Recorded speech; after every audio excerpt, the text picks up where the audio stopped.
De aprobarse la reforma laboral tal como está, la actividad de la construcción sería altamente perjudicada. Así lo señala al menos la Cámara Chilena de la Construcción, que critica algunas características de esta reforma, entre ellos, por ejemplo, la baja contribución a la productividad del sector, el efecto que puede tener estas reformas en las pymes, entre otros puntos que vamos a profundizar precisamente en Agenda Económica, junto a Javier Hurtado, gerente de estudios del gremio. Gracias por estar con nosotros, Javier. Bienvenido. Gracias, Sebastián. ¿Cómo estás? Primero, en una perspectiva más general, ¿esta reforma está bien diseñada, cree usted, o no? A ver, yo creo que no, claramente, y creo que si uno analiza informes incluso de la OCDE respecto a Chile, el problema fundamental de Chile que se plantea desde el punto de vista laboral tiene que ver con una cosa muy específica, que se llaman los ninis, los que no trabajan ni estudian, 750.000 personas que están en esa condición, principalmente mujeres.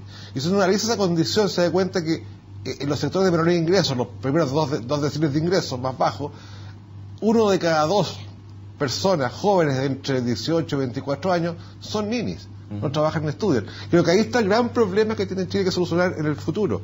Y dentro de eso la incorporación de la mujer. Según el mismo dato de la OCDE, si al 2030 queremos tener una participación laboral similar a la OCDE entre hombres y mujeres, deberíamos generar 1,7 millones de puestos de trabajo para mujeres en ese periodo.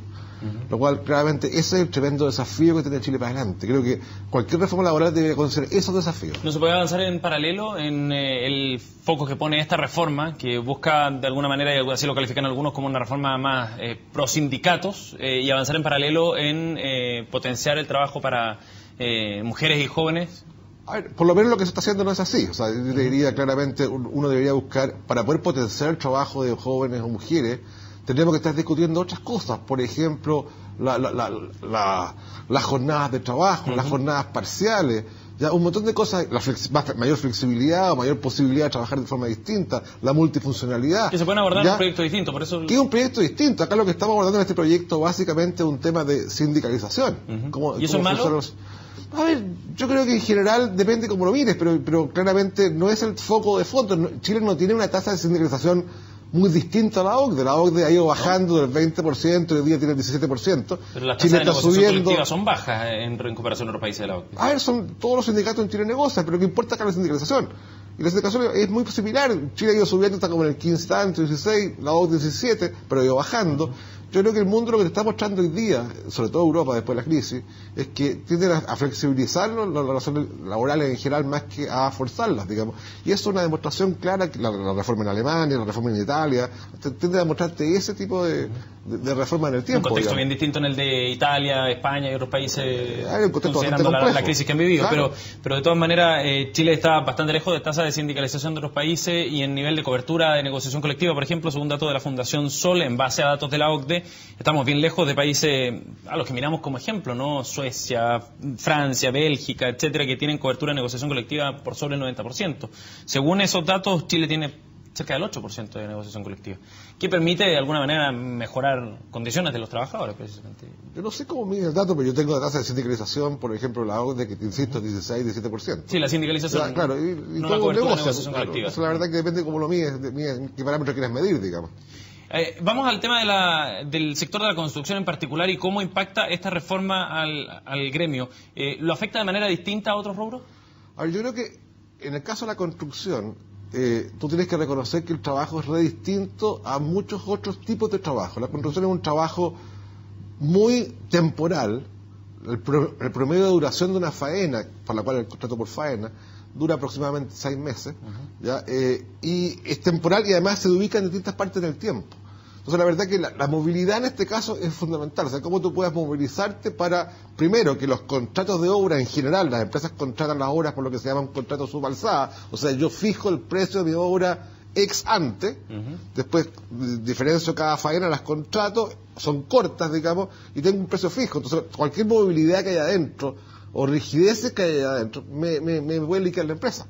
O sea, no tienes mucha manija para poder moverte en esa situación. Para conocer cómo funciona la empresa, en general las constructoras no tienen entonces un staff de trabajadores estable, digamos. Contratan por faena solamente. Claro, porque no existe una construcción estable. O sea, claramente las empresas constructoras lo que hacen son administradoras de contratos en general. Y lo que haces tú es tener muchos subcontratistas en general que son para distintas especialidades. Por ejemplo, una faena de enfierrado. Es una faena muy particular. Una faena de colocación de cerámica. Una faena muy particular. Una faena de concretado. Una faena particular que requiere especialistas. Tú contratas a los especialistas, crecen, se achican esas empresas puntualmente y terminan su faena y se van. Entonces, esa movilidad es súper importante. No existe otra forma de hacerlo porque la construcción de por sí no es continua. Entonces, en el fondo, ese requisito hay que entenderlo muy bien si tú quieres hacer una reforma, que lo que está pretendiendo esta reforma es cambiar lo que hay hoy día, permitiendo la negociación colectiva del contrato por obra faena. Entonces tú dices, bueno, ¿dónde voy a negociar colectivamente? Si dura 6 meses mi obra y meto un procedimiento arreglado, una negociación colectiva entre medio, estoy paralizando, no sé, 30 o movilizando 30, 50, 60 días de negociaciones puntuales que me impiden hacer una faena que dura 6 meses. O sea, claramente eso es bien complejo, por eso tú negocias antes. ¿Y eso no forzaría a las empresas a que negociaran previamente mejores condiciones en definitiva para evitar un espacio de negociación? Bueno, hoy día hay un dato bien concreto. El sector que en los últimos 10 años más ha crecido su remuneración desde el punto de vista de la economía es justamente la construcción. En 10 años ha crecido un 55 real versus un 33 de la economía en parte en total. Claramente pasa eso, porque la negociación, en la contrato por obra faena, tú negocias tu condición laboral en promedio cada 6 meses. Entonces la verdad es que tú estás ajustando mucho más rápido como trabajador en las condiciones del momento. Cuando fue el boom, digamos, el año 2012 o 2013, la construcción, que no habían trabajadores, que no habían especialistas, que no habían, porque estaban todos copados, las remuneraciones subieron enormemente, mucho más que el resto de la economía. ¿Ya? Y cuando empezaba a relajarse este sistema, sube más o menos en proporción a la economía. Pero en promedio, al final, si tuvieran los últimos 10 años, la construcción ha subido mucho más rápido su remuneración de los trabajadores que el resto de la economía. Y eso es sin negociación colectiva realmente, sin sindicatos negociar. Hay sindicatos, puntualmente existen, pero muy mínimo la sindicalización en la construcción. Los sindicatos ocurren más bien en grandes faenas o grandes empresas relacionadas con contratistas en general, no en la construcción normal, que es la que tú ves en la calle todos los días, que es construir un edificio, una casa. Por ende, la titularidad sindical no sería mayor problema, digamos, dentro del gremio, ¿o sí? A ver, es que si nosotros creemos que no debería haber negociación colectiva, o sea, claramente, o sea, con lo cual la titularidad sindical, si es que no hay sindicato, no tiene ningún sentido. Ahora, creemos que desde el punto de vista global, la titularidad sindical lo que hace es forzarte claramente a la sindicalización por la vía de que tus beneficios, si no estás en el sindicato, tenés que pedirle al sindicato que te los dé, digamos. Entonces, en el fondo, creo que eso es forzarte de alguna forma a la sindicalización. Pero eso es general. A mí, en lo general, creo que hay una discusión general importante de que hacer, pero lo particular, a mí me preocupa cuando se producen leyes o reformas sin entender el funcionamiento económico de un sector. Yo creo ustedes pusieron ante sí, claramente. Sí. ¿Y cómo recibieron los diputados el planteamiento? No ¿Se abrió la posibilidad quizás de hacer algún tipo de excepcionalidad dentro de la yo creo que ahí no se discute, en general no te dicen su estrategia, digamos, pero claramente se hubieron preguntas muy interesantes, creo que fue una conversa muy interesante en la comisión. Ya, ¿cuál es el resultado de eso? La verdad que no te lo podría decir porque no lo sé. ¿Usted qué esperaría? ¿Que la reforma, si que por ejemplo siguiera su curso, hiciera una excepción con el Claramente, sector? ¿Sí? Claramente. Lo que en muchas partes del mundo ya está demostrado que los trabajadores, hay excepciones en las reformas laborales en el mundo, y tienen que ver justamente con trabajos excepcionales. Y uno de los trabajos excepcionales es justamente la construcción, otro podría ser la agricultura, que son trabajos súper excepcionales, digamos. Y en ese sentido, claro, entonces tenéis que pensar cómo regular ese trabajo excepcional, que tiene una faena excepcional corta, de mucha pyme. Fíjate que el 81% de los trabajadores de la construcción trabajan en pymes. Entonces, claramente, si tú fuerzas y rigidizas mucho la relación del contrato de la pyme, lo que estás haciendo finalmente es dar una ventaja comparativa a las empresas más grandes que tienen movilidad. Uno tiene la imagen, y sería bueno poder aclararlo, que el sector de la construcción está conformado por las grandes empresas inmobiliarias que levantan estos tremendos edificios, y uno cuesta imaginar que sea una pyme la que esté detrás de esos grandes edificios. Es que la verdad es que tú ves un gran edificio, no existe. La empresa inmobiliaria es una empresa financiera. Ya cuando hablas de la construcción que hay detrás de una empresa constructora, esa empresa constructora lo que hace es una administración de contratos, como te decía, que son muchas especialidades distintas, son muchas faenas distintas. Con distintas empresas. Con distintas empresas. Entonces tú vas subcontratando las faenas cada uno individualmente, digamos, y en el mercado constantemente. Entonces tú dices ya enfierradores, contratas enfierradores, y estos están los primeros 3 meses de la obra y pues se van.